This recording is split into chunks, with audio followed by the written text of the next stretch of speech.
I'm often asked whether we need separate accounting standards and accounting principles for Islamic finance.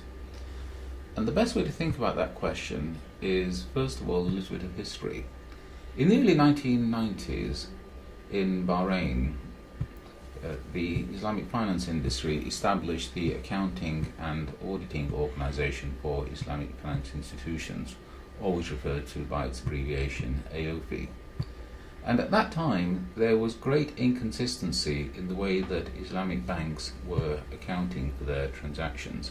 And one of the key goals of AOFI, as well as laying down Sharia standards for the industry, was to standardize accounting principles in the Islamic banking industry.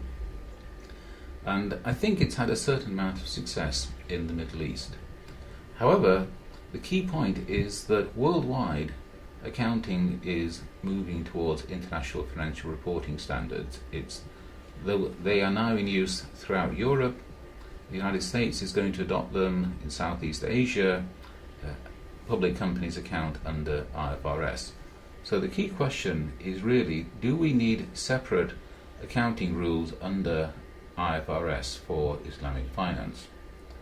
My personal view is that we don't.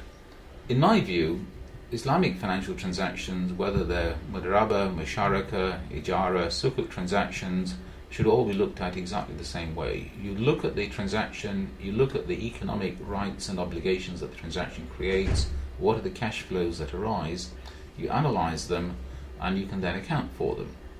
I personally do not believe that IFRS needs to be modified to account for Islamic finance. Clearly, the accounting standard setters need to understand Islamic finance the same way they need to understand conventional finance, but it doesn't mean you have two separate sets of transactions. Instead, you look at the transaction, work out the economics, and then you account for it.